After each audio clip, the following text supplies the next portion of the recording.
So with global launch just days away, HoYoverse just dropped a pre-release stream that contained a ton of new details. Let's go through them. So first things first, Zenless Zone Zero's pre-download begins on July 2nd with official global launch on July 4th. On launch, everyone that pre-registered is going to receive 100 free summons along with 80 boopons. That's the summon currency for the Bangboos. We also received our very first and hopefully one of many coupon codes, ZZZ Free 100. This code is going to be valid from July 4th to July 11th. And don't forget, prior to launch, you also have the pre-launch web event. Basically here, you just log in every single day, complete the quest of sharing, but not really sharing, you know what I'm talking about, flip some cards, expand and load up your inventory with basic items, with the real prize being that rank 8 engine. And some random person you don't know is gonna win an iPhone 15 and a PlayStation 5. So just to get you up to speed, the basic plot of ZZZ is that the Hollows are threatening the world of New Eridu. And these Hollows are these pitch black spears that basically engulf parts of the world and are extremely dangerous. This is what brought on the end of the world, and yes, technically ZZZ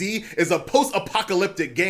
Now these hollow spheres are filled with monsters called ethereals, which begs the question, why would anyone go inside? Well, those hollow spheres contain a black substance called ether. And ether is extremely toxic, it can cause mutations, so if you went inside as a normal human or even a machine, you would eventually turn into an ethereal yourself. But as toxic as ether is, it actually fuels the technology that keeps New Eridu from completely being overrun by the Hollows. And this is why New Eridu still stands, even though most of the world has been completely taken over by the Hollow. And what's more, they're currently using the power of this ether to slowly expand out the city and hopefully in time, push out the Hollow completely. Gameplay-wise, this basically means that over time, the game world will continue to expand beyond the 6th Street that we saw in beta. Now your main characters, Wise and Bell, are actually brother and sisters, and they're proxies. Proxies are basically tasked with sending teams inside the Hollows to extract ether. Upon launch, we should have 3 main story chapters. Chapter 1 focus on the cunning hares, Chapter 2 focus on public security, and Chapter 3 focus on the Victoria Housekeeping Company. So that's the basic plot of ZZZ, but get this, the developers went out of their way to say, you know what, even though we spent all of this time crafting this amazing world that we want you to experience, we realize some players don't play like that and they just want to skip it. So the skip button will be front and center anytime you need it.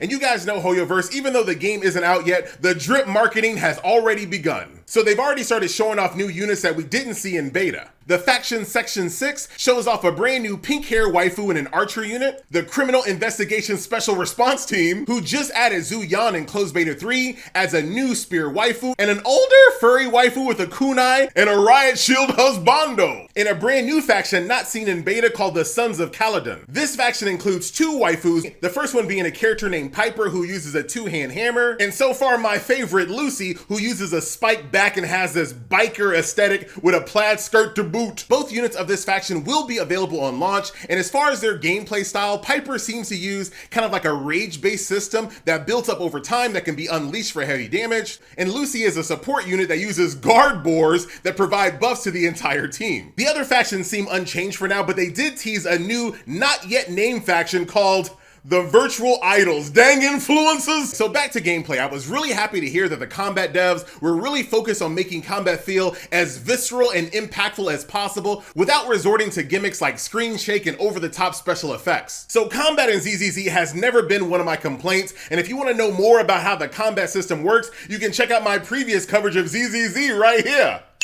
The stream also included details on the revamped Bangboos, who used to just be pets that just followed you around, but now they take a much more active role in combat, firing off their own skills and even teaming up with you in chain attacks. Now, Bangboos have been a huge focus for the development team, and I just found it really funny. They went out of their way to say how much work they spent on making the Bangboos better and better, and they're not even gonna monetize you for it. You're welcome. Now, if you don't know what I'm talking about, the Bangboo Gacha only uses tickets that can be gained through gameplay or events, but that's only sort of true, at least in beta. You can get extra tickets via the battle pass. However, you can't just wail out on the Bangboo banner. Also, based on feedback, the amount of Bangboo tickets you can acquire have been increased, and now the banner includes a guaranteed selector pity. So after you've done your 80 summons, your guaranteed S-rank Bangboo will be a Bangboo of your choice. And not to worry if you don't know exactly which Bangboo to choose, you can test out various Bangboos in the Hollow Zero gameplay mode, which we'll talk about a little later. So overall, according to the devs, they feel like their combat system is in a great place with a low barrier of entry, yet maintains a high skill ceiling, and I guess we'll see.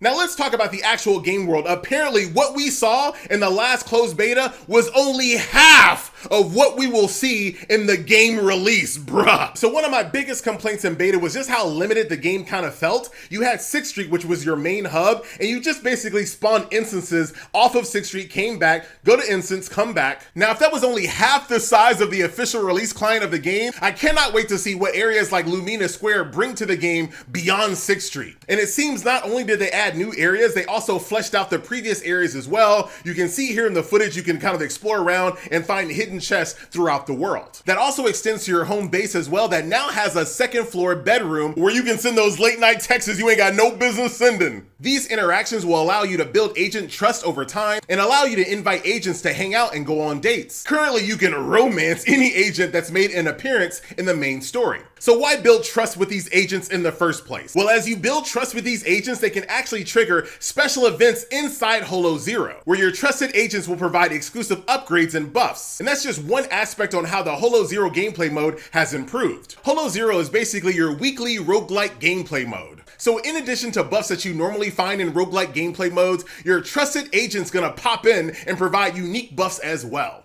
And Holo Zero now also includes its own special overworld map, instead of just a UI element. Holo Zero is my favorite gameplay mode in beta, so I'm very happy to see it continue to get fleshed out and include more story developments as time goes on.